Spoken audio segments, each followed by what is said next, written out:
Alrighty, chapter 21. Father God, please give us the eyes to see, ears to hear, and hearts to receive your word as we read it today. In Jesus' name, amen. Now it came to pass that when we had departed from them and set sail, running a straight course, we came to Kos, the following day to Rhodes, and from there to Patara. And finding a ship sailing over to Phoenicia, we went aboard and set sail.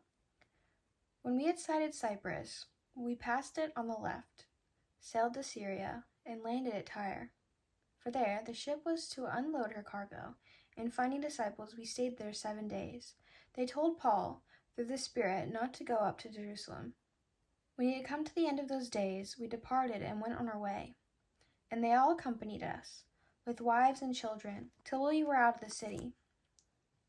And we knelt down on the shore and prayed.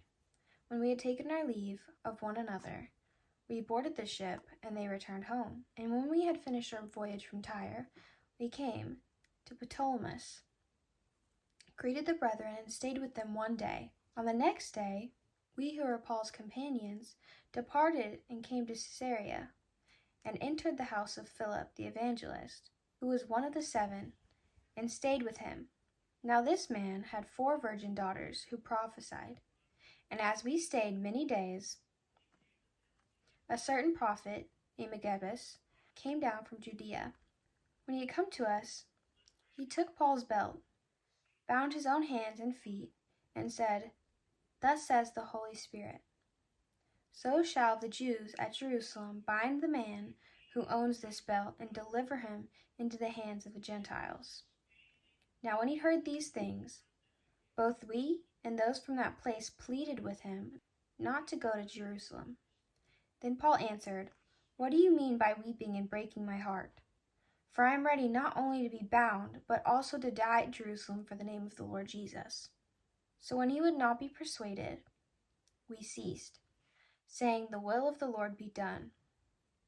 And after those days, we packed and went up to Jerusalem.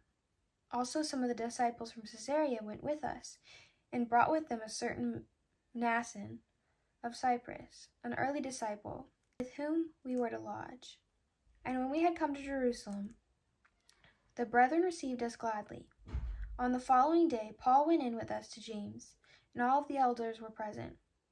When he had greeted them, he told in detail those things which God had done among the Gentiles through his ministry. And when they had heard it, they glorified the Lord, and they said to him, "You see, brother, how many myriads of Jews there are who believed, and they are all zealous for the law. But they have been informed about you, that you teach all the Jews who are among the Gentiles to forsake Moses, saying that they ought not to circumcise their children, nor to walk according to the customs.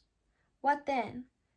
The assembly must certainly meet, for they will hear that you have come. Therefore, do what we tell you. We have 4 men who have taken a vow. Take them and be purified with them, and pay their expenses, so that they may shave their heads, and that all may know that those things of which they were informed concerning you are nothing, but that you yourself also walk orderly, and keep the law. But concerning the Gentiles who believe, we have written and decided that they should observe no such thing, except that they should keep themselves from things offered to idols, from blood, from things strangled, and from sexual immorality." Then Paul took the men, and the next day, having been purified with them, entered the temple to announce the expiration of the days of purification, at which time an offering should be made for each one of them. Now when the 7 days were almost ended, the Jews from Asia, seeing him in the temple, stirred up the whole crowd and laid hands on him, crying out, "Men of Israel, help! This is the man who teaches all men everywhere against the people, the law, and this place. And furthermore, he also brought Greeks into the temple and has defiled this holy place. For they believed previously, seeing Trophimus the Ephesian with him in the city, whom they supposed that Paul had brought into the temple. And all the city was disturbed, and the people ran together, seized Paul, and dragged him out of the temple, and immediately the doors were shut. Now, as they were seeking to kill him, news came to the commander of the garrison that all Jerusalem was in an uproar. He immediately took soldiers and centurions and ran down to them. And when he saw the commander and the soldiers, they stopped beating Paul.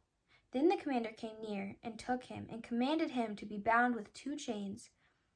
And he asked who he was and what he had done. And some among the multitude cried, one thing and some other. So when he could not ascertain the truth because of the tumult, he commanded him to be taken into the barracks. When he reached the stairs, he had to be carried by the soldiers because of the violence of the mob. For the multitude of the people followed after, crying out, "Away with him!" Then, as Paul was about to be led into the barracks, he said to the commander, "May I speak to you?" He replied, "Can you speak Greek? Are you not the Egyptian who some time ago stirred up a rebellion and led the 4,000 assassins out into the wilderness?" But Paul said, "I am a Jew from Tarsus in Cilicia, a citizen of no mean city, and I implore you, permit me to speak to the people." So when he had given him permission, Paul stood up on the stairs and motioned with his hand to the people. And when there was a great silence, he spoke to them in the Hebrew language, saying, "Brethren and fathers, hear my defense before you now." And when they heard that he spoke to them in the Hebrew language, they kept on the more silent. I ran in to chapter 22 a bit, but we're going to stop and we'll read the rest in the next video. I love you. Jesus loves you more.